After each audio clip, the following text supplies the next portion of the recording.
Shalom Adonai, Yeshua HaMashiach, Hamalé, Hamalehim. É uma alegria estar mais uma vez convosco para podermos fazer mais um vídeo acerca da Palavra de Deus. Hoje com o seguinte tema: a virgindade de Maria é real? Em Romanos capítulo 1, versículo 3, nós lemos acerca de seu Filho Jesus Cristo, nosso Senhor, descendente de Davi, quanto à carne. Tá? No grego nós lemos assim: Peritu huiu aututu genomenon ek espermatos David katasarka. Quando o pastor Gerson, uns tempos atrás, fez um vídeo e eu fui bem explícito nesse vídeo, muitas pessoas se escandalizaram quando eu disse que Jesus, para ser o Messias, ele teria que vir do esperma, ou seja, da semente, tá, de José. Senão, ele não seria segundo a carne, segundo um homem físico normal, da descendência de Davi, para que ele fosse o Mashiach. Muitas pessoas se escandalizaram e essa foi uma das pontes de acesso que me fez me desligar do sistema religioso. Porque tem pessoas que pensam que são mais santos do que as próprias escrituras, são mais santos do que a Bíblia que carregam debaixo do seu braço. Porque aqui nós vemos que em grego a palavra é espermatos. Isso quer dizer semente, isso quer dizer descendência. A descendência se passa pela copulação, ou seja, pela relação sexual entre um homem e uma mulher, e através disso o seu sêmen ele vai passar a sua descendência para frente. Mas as pessoas não querem acreditar no que é real, no que é verdadeiro. Eles preferem acreditar em mitologias. Por isso eu me desliguei do sistema religioso para poder pregar a vocês a verdade dentro dos contextos. Nós temos também ainda uma palavra, querido, que está em hebraico, que nós vamos ler também, de Romanos, capítulo 1, verso 3, que diz acerca do seu filho que nasceu, ele, da semente, ou descendência de Davi, segundo a carne. Aldevar benor asher misera David lefi rabassar. Isso significa zerá. Aqui, querido, tem o mesmo sentido de semente, de espermatos, que foi traduzido pelo grego. O grego também traduz espermatos dentro de um contexto de agricultura. E muitas vezes, para muitas pessoas, quando foi questionado dentro do antigo sistema, eles vieram com a seguinte resposta: que eu deveria, em primeiro lugar, interpretar esse versículo espiritualmente. A Bíblia já é espiritual, não precisa de interpretá-la espiritualmente. Ela se interpreta por si só. E segundo, colocaram que esta semente também é usada no contexto agrícola, né? Lá no contexto de semear da carne e semear do espírito, lá no apóstolo Paulo, capítulo de número 5 de Gálatas, versículo 17 em diante. Mas lá está num contexto de uma figura de linguagem de agricultura. Aqui o contexto é descendência. Aqui está falando que Jesus seria da descendência de Davi e segundo a carne, segundo a palavra sarca, que quer dizer carne em grego, tá? Que significa um ser humano físico e não, querido, o imaginário, né? o mitológico, o transvestido, né?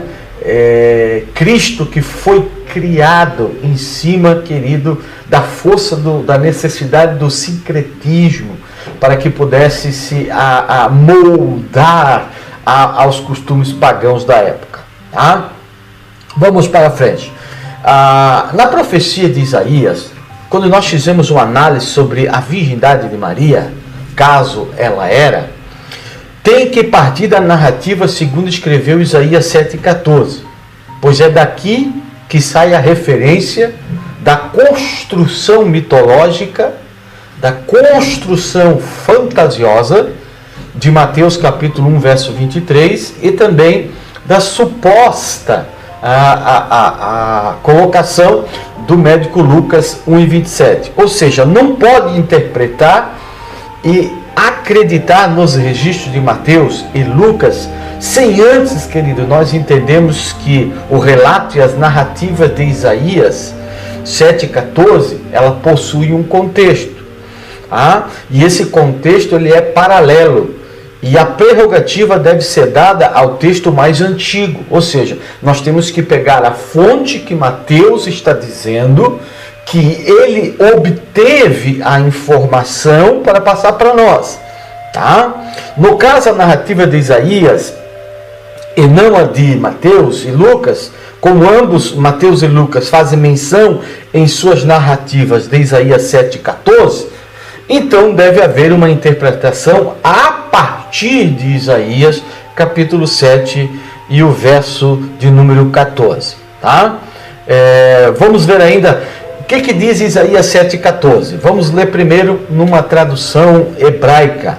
Lahem iten Adonai hu lahem ot hine ha'alma hara vayoledet ben vekarat shemor Emanuel.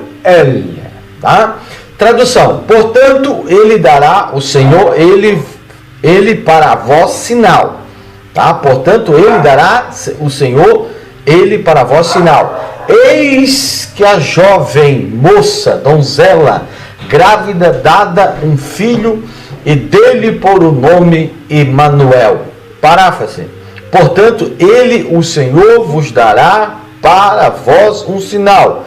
Eis que a jovem grávida, dada um filho, e deu-lhes por sobrenome Emanuel.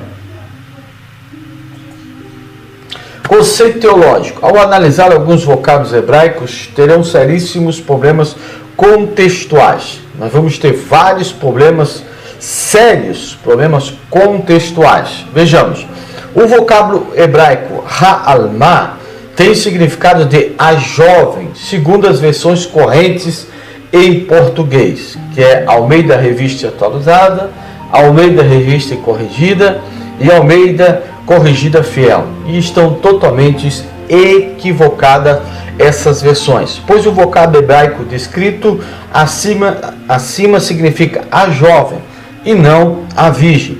Como o artigo, isso demonstra uma realidade, uma pessoa existente na época do profeta, e não necessariamente uma virgem, ou seja, esse vocábulo é atestado em outras passagens, o qual não conota virgindade, por mais que as traduções esteja a palavra virgem. Vejamos. Vocábulo hebraico, hará. Hará tem o significado de grávida ou conceber.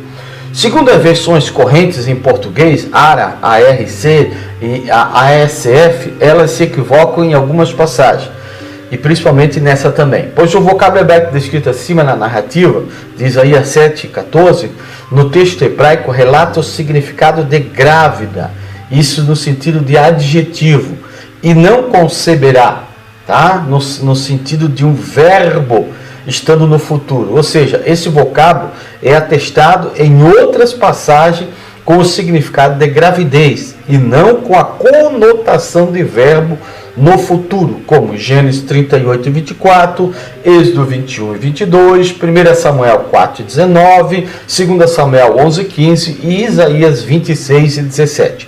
O vocábulo hebraico acima descrito, ao ser utilizado como verbo, não relata seu uso no futuro, e sim no passado.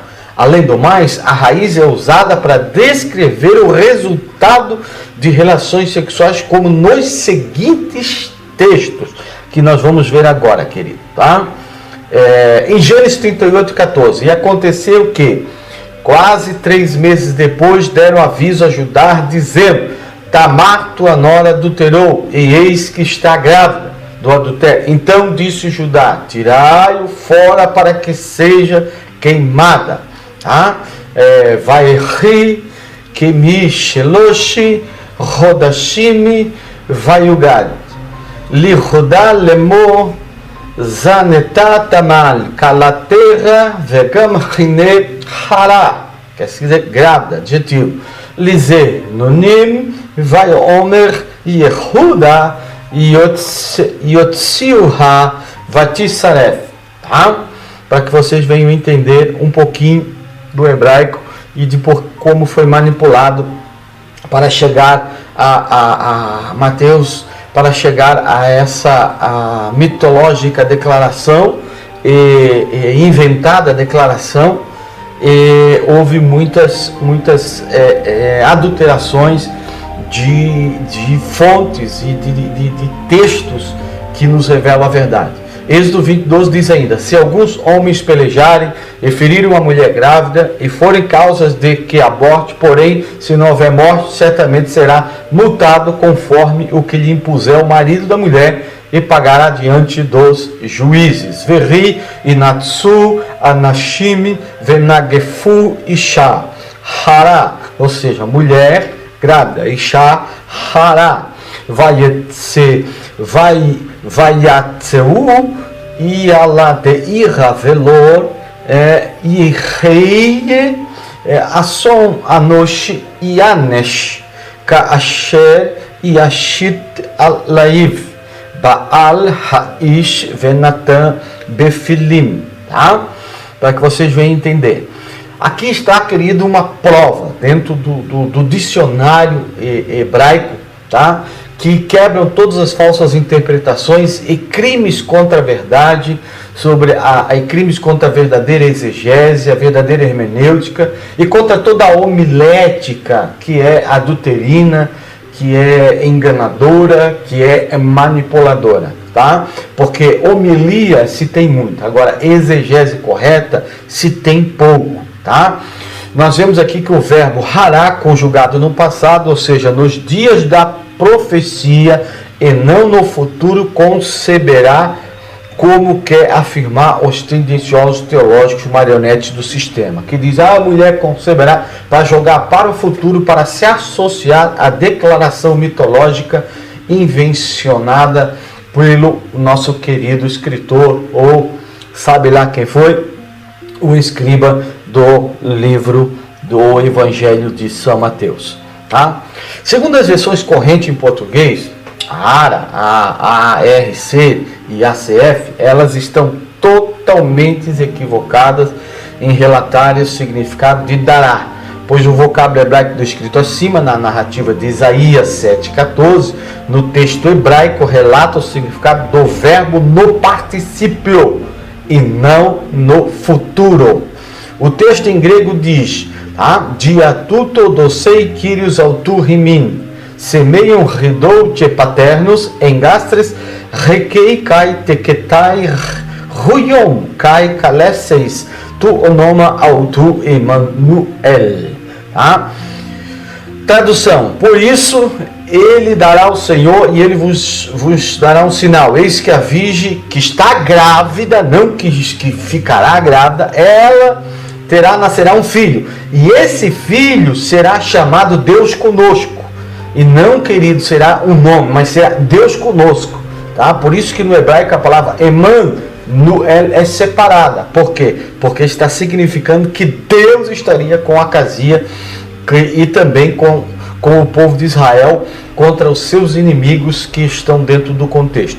Paráfrase: por isso ele, o Senhor, ele vos dará o sinal. Eis que a virgem grávida terá e nascerá o filho, e se chamará o seu nome Deus conosco, Emanuel. Tá? Vamos para a crítica textual. Segundo o aparato crítico da Bíblia Hebraica Estudo Gartências, há informações de que a Septuaginta relatou em sua obra o vocábulo grego repaternos, ao qual tem o seguinte significado: virgem. Entretanto, Símaco e Teodósio, em suas obras, existe o vocábulo grego neanias. Por quê? Porque paterno é virgem em grego. Só que foi um erro de tradução, porque alma em hebraico não significa virgem, significa uma moça que estava grávida, que era uma das esposas do rei Acaz, e qual ficou grávida e deu um filho a ele, que se chamou Ezequias. E Ezequias foi um dos reis que teve o seu nome, ou seja, títulos que eram títulos que seriam ao nível de Machia, porque muitos pensavam que Ezequias seria o Machia de Israel. Mas ele pisou na bola, então ele não se tornou o Machia de Israel. Mas levou os títulos: Deus forte, Conselheiro, Pai da Eternidade, Príncipe da Paz. Ele levou esses títulos, e não Jesus. Porque o contexto está falando de um personagem, de uma criança e de uma mulher grávida no contexto da época e nada para o futuro. Quem fez toda a interpretação errada foi o escritor de Mateus. E com isso criou pontes para a doutrina da virgindade de Maria, a mariolatria e assim por diante. Por quê? Por falta de ser sincero em suas colocações e em seus escritos, porque os seus escritos, sua caneta estava sob o poder do interesse secretista da época, tá? Quando nós fizemos, irmãos, dentre as fontes da Septuaginta, Áquila, Símaco e Teodócio, quem tem a probabilidade de estar certo? Qual o vocábulo correto para estar na narrativa? Virgem ou jovem? Com certeza jovem, porque existe no hebraico 32 passagens onde que a palavra virgem é betulá, inclusive em Isaías. E não é estranho, somente em 7:14, para se associar a Mateus, é que Alma se torna virgem. Se em toda a Bíblia hebraica nós vemos os escritores, sempre que vão se dirigir à palavra virgem, eles colocam betulá, inclusive o escritor de Isaías. Isso é o quê? Isso é, querido, muitas vezes tentativa de nos lograr através de interpretações adulterinas das verdades que estão registradas na Bíblia, que você carrega debaixo do braço, e que você precisa de um ícone para que abra sua mente e você entenda a verdade de Deus, tá bom? Já o trabalho na versão para grego de Áquila demonstra ser rigoroso e muito diferenciado da Septuaginta, pois sua versão é extremamente literal em comparação com todas as existentes de sua época, tanto que não obedece às regras gramaticais mais elementares da língua grega. Símaco, na sua versão, foi feita com base em um texto hebraico, mantendo fidelidade ao seu original, mas com boa composição em grego, sendo sua versão elegante, inteligível e a ausência de hebraísmo. Vamos ver mais uma crítica textual. Teodócio, segundo os estudiosos, sua versão foi apenas uma revisão da Septuaginta seguindo os textos hebraicos.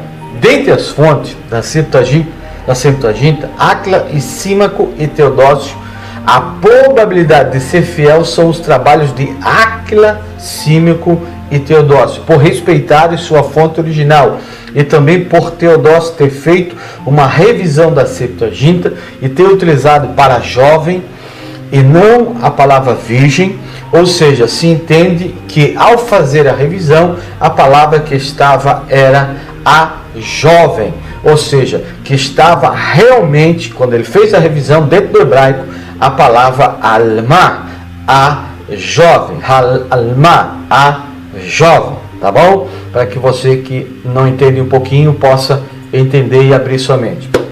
Este vocábulo hebraico específico para a palavra virgindade, em relação ao vocábulo hebraico alma, o que significa betular, no sentido hebraico, a palavra virgem, cujo vocábulo é atestado mais de 10 vezes na Bíblia hebraica, ou seja, tem até 32 vezes, mas aqui nós vamos colocar 10 vezes. Então todas as referências estão aí, é só você parar o vídeo, você olhar as referências, tá?